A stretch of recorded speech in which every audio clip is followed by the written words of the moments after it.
کہتے جوانی مستانی ہوتی ہے، یہ شباب کے لمحے آوارگی کے لمحے ہوتے ہیں، انسان کنٹرول نہیں کر پاتا، لیکن اگر اللہ کا خوف اس کے سینے میں ہو، اس کی محبت اس کے رگو ریشہ میں محو نفوذ ہو، تو پھر جوانی میں توبہ کرنے والے اور جوانی میں اللہ کی رضا جوئی کے لیے کوشاں ہونے والے اللہ کی خاص رحمتوں اور کرم نوازیوں سے مالا مال ہوتے ہیں۔ ارشاد فرمائے ان شبابہ فیما ابلاہ، جوانی کے بارے میں پوچھا جائے گا کہ جوانی کہاں بسر ہوئی۔ بعض نے یہاں ان جسدہ فیما ابلاہ، ابن حبان نے اور امام ترمذی نے جو حدیث روایت کی ہے اس میں یہ لفظ بیان کیے ہیں کہ جسم کے بارے میں سوال ہوگا، یعنی جسم کے ایک ایک عضو سے پوچھا جائے گا۔ تم سے پوچھا جائے گا تمہارے ہاتھوں نے کیا کیا، تمہاری آنکھوں نے کیا کیا، تمہارے کان کیا سنتے رہے، تمہاری زبان کیا بولتی رہی، تمہارے قدم اٹھ کے کن راہوں کا سفر کرتے رہے، تمہارے ایک ایک عضو بدن کے بارے میں تم سے پوچھا جائے گا۔ عمر کا ذکر بھی ہے اور جوانی کا ذکر بھی ہے، تو جب عمر کے بارے میں پوچھ لیا گیا تھا تو پھر جوانی کا الگ سے کیوں پوچھا گیا؟ تو کہا کہ جو جوانی ہے یہ عمر کا خلاصہ ہے، اور عمومی طور پہ گناہ کی زندگی جوانی کی زندگی ہوتی ہے، اور جس نے جوانی کو سنبھال لیا اس کا بڑھاپا بھی خوبصورت ہو گیا، اور جو جوانی کو سنبھال نہ سکا تو اس کے پلے پھر باقی بچا ہی کیا۔ اسی لیے ایک روایت میں آتا ہے ان اللہ یحب الشاب التائب، اللہ تعالیٰ جل شانہ توبہ کرنے والے جوان سے بہت زیادہ محبت فرماتا ہے۔ نوجوان شخص جب توبہ کرتا ہے خوشی سے اللہ کا عرش بھی جھومنے لگتا ہے، فرشتے بھی آفریں آفریں کرنے لگتے ہیں، یہ کون شخص ہے؟ تو جوانی کی توبہ اللہ کو بہت محبوب ہے۔ اسی لیے ارشاد فرمایا گیا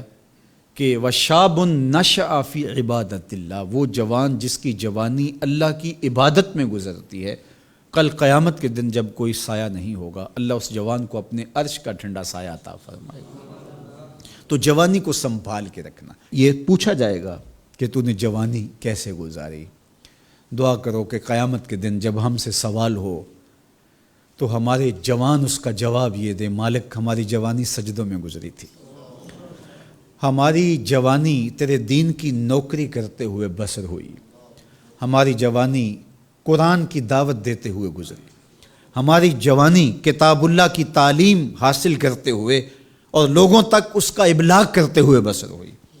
ہماری جوانی شرم و حیا کے دائروں میں بسر ہوئی، ہماری جوانی تیرے ذکر میں، تیری یاد میں، تیری محبت میں بسر ہوئی۔ تو وہ جوان جس کی جوانی اللہ کی یاد میں بسر ہوئی ہوگی تو پھر وہ اللہ کو عرض کرے گا کہ مالک جوانی تو تھی، شباب کی جولانیاں تو تھیں، میرے معاصر میرے ہم عمر شباب کی لذتوں میں کھوئے ہوئے تھے، لیکن مالک میری پیشانی سجدے میں تیرے حضور جھکتی تھی اور میری آنکھیں تیرے حضور آنسوں کا خراج پیش کرتی تھیں، پھر میرا مالک اس جوان کو کتنی کرم نوازیوں سے مالا مال کرے گا۔ جوانوں کو جو اس وقت میرے مخاطبین ہیں میں کہوں گا کہ اپنی جوانی کو اتنا ستھرا اور پاکیزہ بنا لو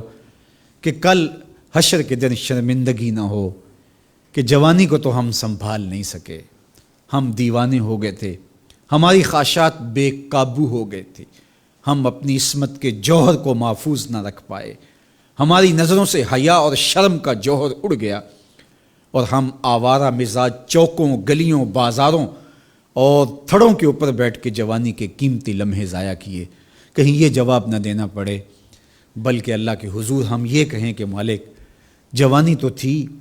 شیطان بھی پوری طرح سے حملہ آور تھا، لیکن ہمیں تیرے محبوب علیہ السلام کے فرامین یاد تھے، اس لیے جوانی تیری محبتوں کے سائے میں بسر ہوئی۔